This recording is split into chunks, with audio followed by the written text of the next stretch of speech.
une petite vidéo, ça faisait très longtemps, sur La Dernière Reine de Jean-Marc Rochette aux éditions Casterman. Donc La Dernière Reine, elle vient conclure un peu la trilogie alpine de Jean-Marc Rochette, qui avait commencé avec Aile froide, s'était poursuivi avec Le Loup, et se conclut en beauté avec La Dernière Reine. Vous avez ici la version luxe. Je vous laisse juste regarder l'objet. C'est magnifique.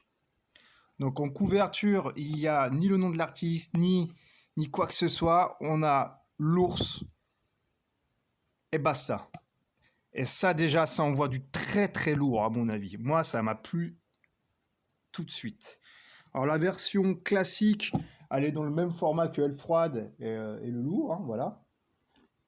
Donc on appelle ça roman graphique, bon, voilà. La Dernière Reine. Bon, ça va être très très très dur de résumer sans spoiler tout en expliquant ce qui m'a plu. Donc par où commencer? Donc là on arrive, il y a plusieurs époques qui vont se mêler. Donc ça déjà, j'ai beaucoup aimé. Donc dès le début, boum, on est à Grenoble, prison Saint-Joseph, 4 heures du matin. Donc on sait on est où, on sait ce qui se passe. On vient chercher une personne, il y a la guillotine, ça sent mauvais. Tourne la page d'à côté, on tombe en 1898 dans le Vercors, au moment où le dernier ours a été tué, le dernier ours connu sur le plateau du Vercors. Donc en fait, d'entrée de jeu, on a vraiment la trame qui commence à se dessiner petit à petit. Et en fait, le long de ces plus de 200 pages magnifiques, c'est l'ours la trame. Mais en fait, je ferai une comparaison de cette bande dessinée, de ce livre, plus que de cette œuvre. C'est très réducteur de dire bande dessinée, c'est une œuvre, voilà. Euh, Quand on se met à la cuisine et qu'on réussit une recette, on parle toujours de l'équilibre des saveurs. Ah, on sent bien ça, mais ça prend pas le dessus sur. Eh ben, La Dernière Reine, en fait, c'est une œuvre qui peut être métamorphosée dans une recette de cuisine hautement réussie par un très grand chef. Tout y est abordé dans cette bande dessinée. Il y a vraiment beaucoup de choses qui sont abordées. Par exemple, sur cette page, je la trouve juste énorme, qui remet en cause la guerre, l'existence de la guerre et surtout les dégâts que procure la guerre, notamment avec les gueules cassées, parce que voilà, l'héros euh, de cette bande dessinée qui s'appelle Édouard Roux est une gueule cassée de la guerre de 14-18. Édouard Roux va rencontrer Jeanne Sauvage, artiste à Montmartre, qui va lui proposer de lui refaire un visage. Comme c'était le cas, ça existait ça, hein. Donc voilà. Tout au long de l'œuvre, il y a énormément de messages qui sont véhiculés, mais pour autant, on s'y perd pas. Moi, personnellement, voilà, je partirais dans tous les sens et on me dirait, mais pourquoi tu parles de ça? C'est vraiment l'équilibre des saveurs. Donc, il y a un message super que je vais essayer de vous retrouver, je sais que c'est par là, voilà. Sur le zoo, lorsque Jeanne Sauvage et Édouard Roux se rendent à la ménagerie parce qu'elle lui dit, voilà, moi je dessine les animaux, etc. Je vais te montrer comment je dessine et je vais te montrer où je vais. Et lui, il lui dit, mais tes dessins sont une merveille, mais celui est une prison. Qu'est-ce qu'il a fait ce singe pour mériter ça? Avec un orang-outan derrière les cages, qui est encore le cas aujourd'hui à la ménagerie. Une association Paz cherche justement à faire libérer l'orang-outan de la ménagerie. Voilà, c'est juste pour vous dire. Et ce qui est beau dans cette bande dessinée, c'est qu'en fait, à travers cette histoire entre les deux personnages, qui va se transformer en histoire d'amour, je vous spoil, mais c'est pas très grave, parce que vous l'aurez compris, ils vont pas nous lâcher du début à la fin, et c'est très bien.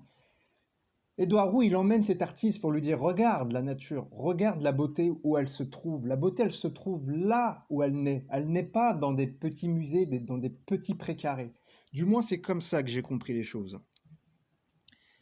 Et il va emmener Jeanne Sauvage sur le plateau du Vercors, le Montéguy, etc. Alors, il va lui montrer chez lui, quoi. Et il y a ce message-là qui est hautement symbolique, où on voit, par exemple, que l'homme, il détruit tout, que la forêt, bah, c'est pas une forêt, en fait, c'est de la sylviculture. On plante des arbres uniquement euh, faire de la production de bois, c'est pas une forêt, voilà, et donc, il y a plein de messages comme ça qui sont lancés, et c'est des messages qui sont d'actualité, c'est en ce moment. Et je suis très bien placé pour le dire, puisque je fais partie d'un groupement forestier citoyen, et qu'on lutte justement pour garder nos parcelles de forêt, et pas de sylviculture, ou pas d'aliments d'arbres en vue d'être produits. Enfin, en vue d'être produit, d'être utilisé pour de la production et faire des conneries, quoi. Donc voilà, je ne vais pas vous raconter tout parce que ça serait vraiment dommage de vous spoiler. Vous aurez remarqué dans la version luxe, c'est du noir et blanc, grand format. C'est juste impressionnant, magnifique, comme d'habitude. On est habitué, moi je suis habitué à lire Jean-Marc Rochette et voilà, je trouve que il est arrivé au summum de son art et de sa puissance avec cette bande dessinée. Moi vraiment, j'en ai eu des frissons à la fin. Alors je vous montre la fin, mais vous n'allez pas être spoilé plus que ça. C'est juste, regardez-moi ça. Alors, c'est sûr que c'est pas facile à tenir et à vous montrer. Là, on a le fameux ours.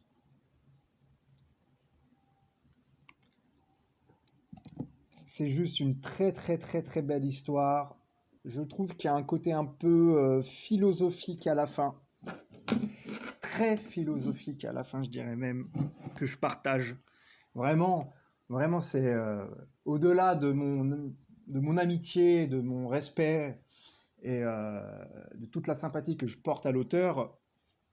En toute sincérité, c'est un chef-d'œuvre. Voilà, c'est vraiment magnifique.